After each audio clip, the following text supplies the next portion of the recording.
아들 예디드 이런 제목으로 말씀을 합니다.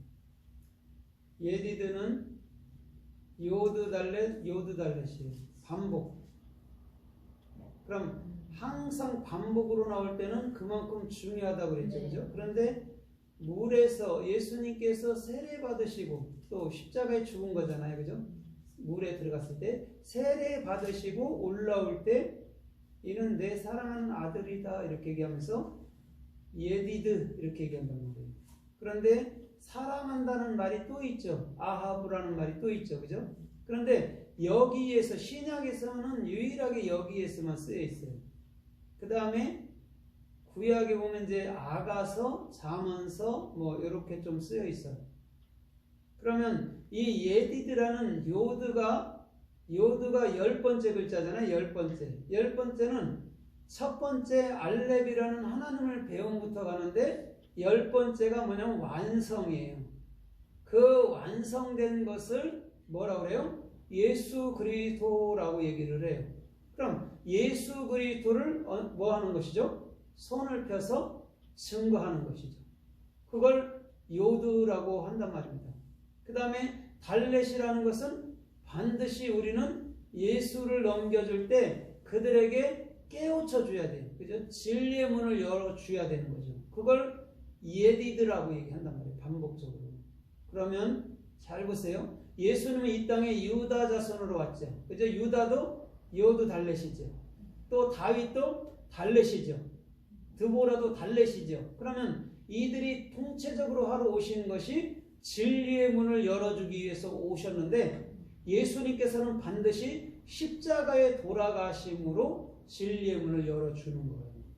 그래서 세례받고 난 이후에 내 사랑하는 아들이다. 진리의 문을 열어줄 거야. 진리의 문을 열어줄 거야 라고 반복적으로 주님이 사랑한다는 언어를 쓰는 거예요.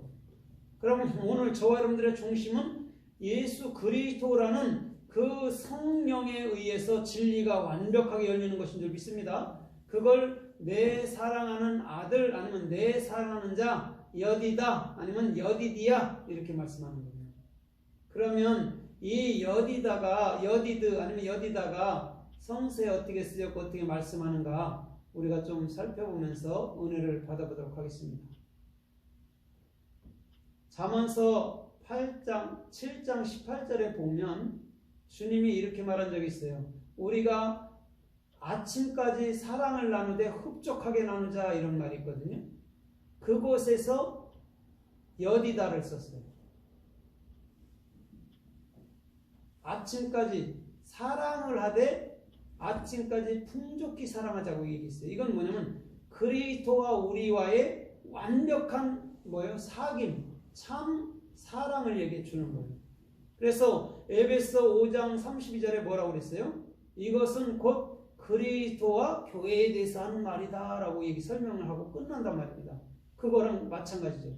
그러면 그리스도와 우리와의 관계가 완벽히 연합이 되어질 때에 우리는 아침까지 흡족한 사랑을 주님과 함께 사귐 속에서 누릴 수 있다라는 거예요. 그게 솔로몬을 기록한 여러분들 뭐냐면 잠언서 7장 18절에서 우리 솔로몬은 그렇게 고백하고 있다라는 거죠. 그러면 특별히 솔로몬은 누구를 예표하고 있다고 그랬어요? 그리스도예요. 그래서 그는 평강의 아들, 사랑의 아들이다라고 얘기를 해주는 거예요. 그래서 사무엘하 12장 25절에 보면 다윗이 밧세바를 취해서 아기를 낳는데 그 아기가 7일 만에 죽었어요. 그건 예수의 죽음이에요. 그런데 다시금 밧세바하고의 관계 속에서 아기를 낳는데 그를 솔로몬이라 하면서 예수님께서 그에게 한마디 더 붙여줬다면 여디디아라 이렇게 얘기한 거예요. 그게 사랑의 아들이란 말이에요. 여디디아 거기서 쓰여 있단 말이에요. 단순하게. 그러면 오늘 지금 예수님의 세례받는 장면에서 그리스도가 반드시 너희들의 진리를 열어주고 열어줄 거야를 우리 주님은 미리 말씀해 주는 거예요. 그래서 반복적으로 내가 죽어야 진리의 문이 열릴 거야. 내가 죽어야 진리의